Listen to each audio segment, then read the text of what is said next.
sadarbojaties un darbojaties projektā anketas. Nav vienkārši lietas saprast, ko tiem jauniešiem jautāt, kā anketas sagatavot, kāds vispār bija šīs ceļš uz anketu. Ņemot vērā, ka projektā nosaukums ir dažādi dzimumi, vienādas iespējas, vispirms jau vajadzēja padomāt par to auditoriju, ko mēs pētīsim. Tātad ir bērnu nami, kā tagad saka, sociālās aprūpes centru, bērni, kuri dzīvo ārpus ģimenes aprūpē, un līdz ar to mēs nevarējām tā jautāt, ka šīs dzimumu lomas izzināt, kā to varbūt tiem bērniem, kas dzīvo ģimenē.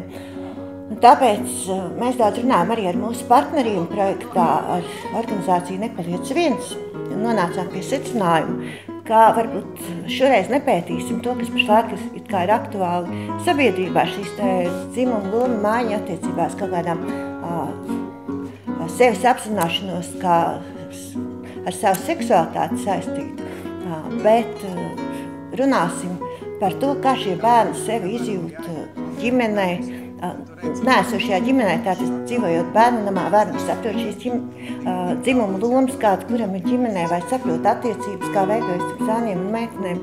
Un līdz ar to arī šī anketa tika noreducēta uz šāda veida jautājumiem.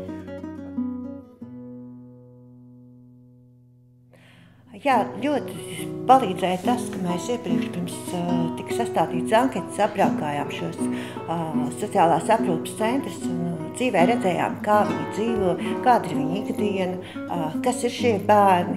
Un tas ļoti palīdzēja, jo, teiksim, vienā bērnu namā bērni dzīvo ikdienā kopā pēc skolas, otrā bērnu namā zēni un meitenes ir atdalīti. Līdz ar to arī bija vieglāk apmēram orientēties, kā tad viņi spēj šos jautājumus izstrādāt. Palīdzēja arī pedagāgi, kuri mums stāstīja par šiem bērniem, un arī sarunas ar viņiem palīdzēja, tā kā es domāju, ka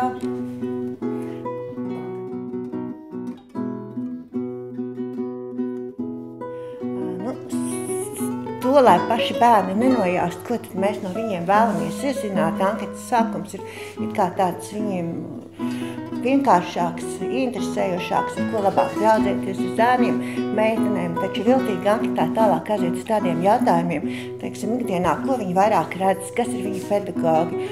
Nepārprotam, ka gan skolā, gan šajos aprūpes centros vairāk strādā sievietes, tāpēc arī tiek jautāts, kā būtu, ja vairāk ar viņiem nodarboties vīrieši, vairāk iepazīt vīriešu lomu, tāpat tās mēs centāmies uzzināt, kādi sadzīviski darbi tiek veikti, ko uztic meitenēm, ko zēniem, ko dara kopā. Un domāju, šādā veidā izzināt šīs dzimumu lomas.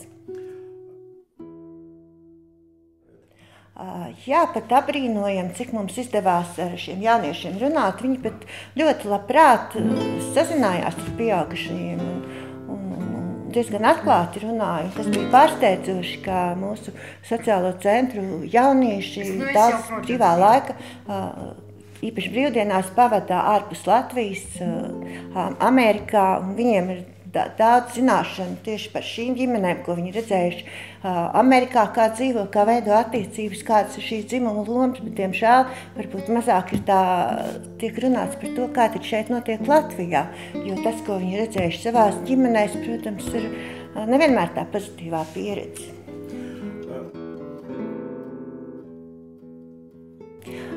Jā, veicot šo pētījumu, viens no tā uzdevumiem ir tātad dot priekšlikumus, kā strādāt ar šiem bērniem, un līdz ar to tiek domāts gan par pedagogiem, gan par to vidi, kurā viņi dzīvo.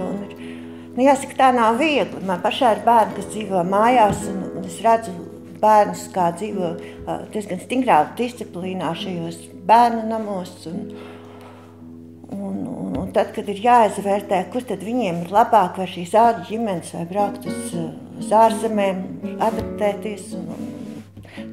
Nav tik viegli to tā vienā vārdā pateikt, kur viņiem būtu labāk.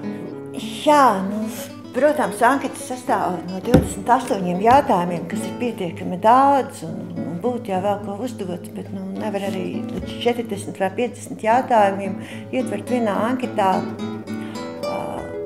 Protams, ka interesētu arī tas, kā viņi sevi vairāk redz nākotnē, teiksim, paši būdam un veidodam ģimenes, bet jāņem vērā, ka šiem bērniem ir ļoti uzmanīgi jājautā šie jautājumi, jo, diemžēl, viņiem ģimenē nevienmēr ir veicies, un varbūt šie jautājumi ir bijuši sāpīgi, bet es domāju, ka tādās tiešās sarunās, ko mēs viņiem vēl veicam, tas viss izskan, un to mēs tā varam uzzināt, un noteikti arī palīdzēs pētījumā iekļaut šīs domas.